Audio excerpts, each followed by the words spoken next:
road with the best looking used auto parts in town.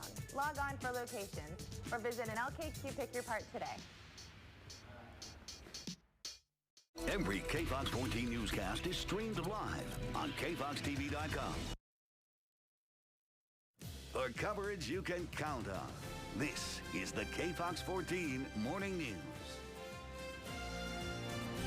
It is 7:59. Good morning to you. I'm John Purvis. And I'm Kajal Dashi. It's Friday, May 27th. Kellyanne has a look at what's trending. And Selena Madrigal watching our roadways for us this morning. But first, let's check in with meteorologist Brad Montgomery. He's outside the KFOX 14 studio this morning. Brad, what are you doing out there?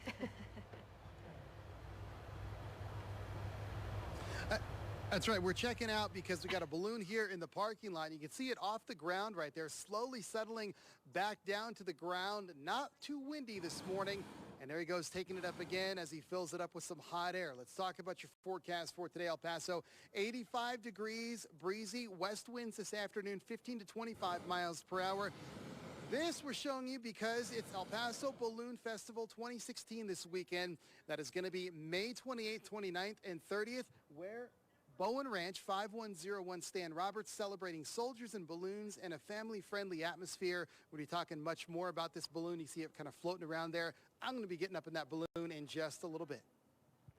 Thanks, Brad. You're having too much fun out there. I might have to join you in a minute. But at 8 o'clock right now, our roadways are very clear and calm. We are seeing some slowdown spots, but nothing like we typically do for this time of morning. There's your citywide view of El Paso, not looking bad once again for this time. On the Far East Side and Lower Valley, some delays on the loop if you're heading southbound from North Loop Drive to Alameda. And if we take a closer look on the west side of town, this is I-10 at Sunland Park.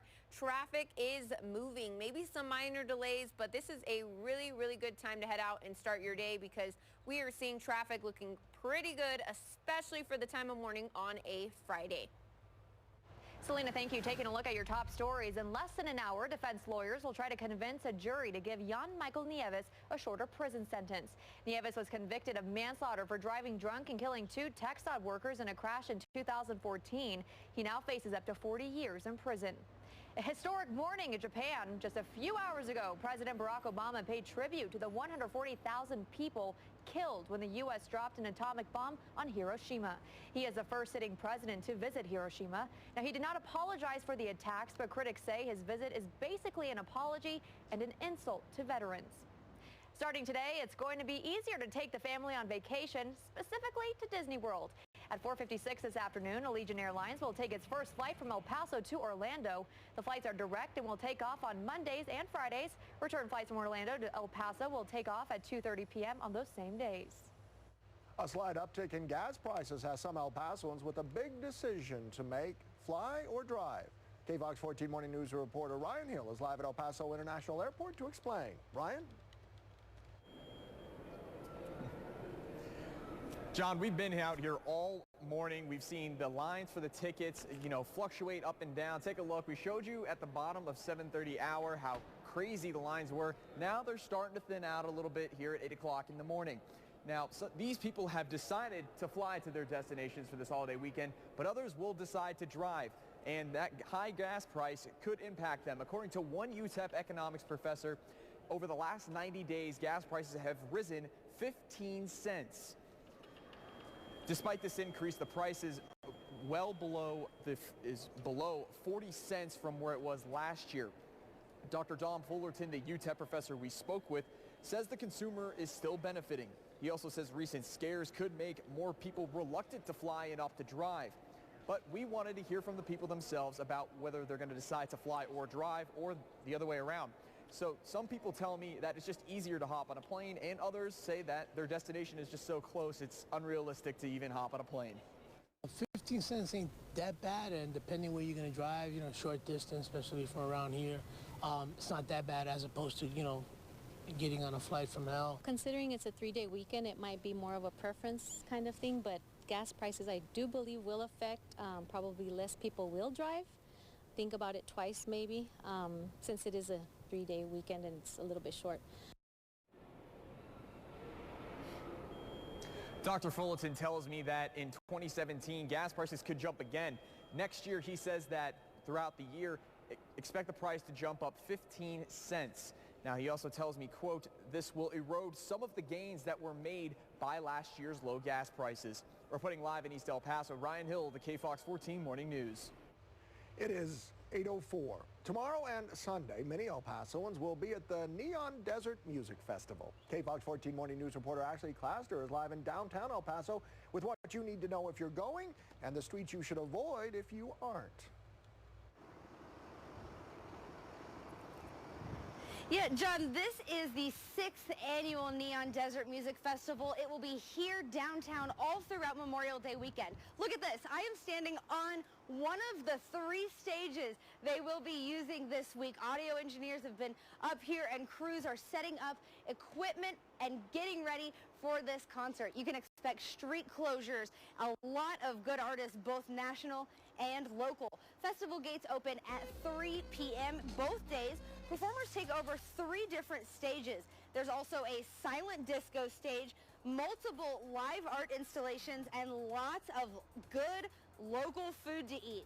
Over the past 5 years, Neon Desert has hosted more than 100,000 concert goers. Take a look at this stellar lineup. Saturday headliners include Tyler, the Creator at 9, Future at 10, Deftones at 11, and Carnage at 12:15. Sunday's headliners include A$AP Ferg at 9, Daddy Yankee at 10, Luda at 11, and Tiesto at 12:15. As far as street closures go, I can tell you Franklin, Oregon, and Maine are already blocked off right now this morning. There are a lot of crews doing a lot of work to make sure this setup is complete by tomorrow at 3. You can expect more street closures tomorrow. If you still want to go, it's not too late. You can buy one-day tickets. We've put a link to that on our website, kfoxtv.com. Reporting live in downtown El Paso on the stage that maybe I will be sharing with Ludacris tomorrow. Ashley Claster, the KFOX 14 Morning News. Hopefully you do end up on stage, Ashley. In the meantime, the next step for a former U.S. Customs and Border Protection officer convicted on human trafficking charges will have his sentencing hearing today. Lawrence Madrid was found guilty of conspiracy to commit human smuggling for financial gain and bribery. Madrid was convicted of accepting money to allow undocumented immigrants into the country on 2 separate occasions. It happened while he was working at the Stanton Street Bridge. Sentencing is set to begin in August.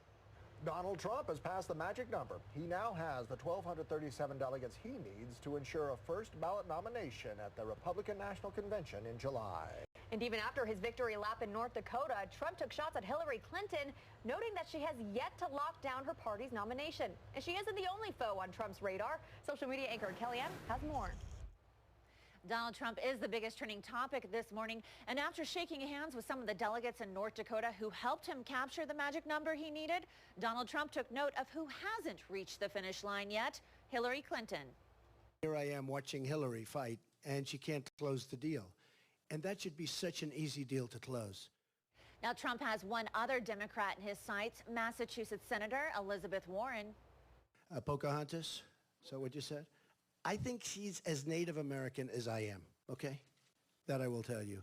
But she's a woman that's been very ineffective, other than she's got a big mouth. Now, Trump also answered questions about comments made by his campaign chairman, Paul Manafort. Manafort told the Huffington Post the New York billionaire likely won't select a woman or a minority as a running mate because he doesn't want to be seen as pandering. Trump said that isn't the case. We're looking for absolute competence. We're going to have many women involved, and I think that you're going to see that, and you're going to see that very strong.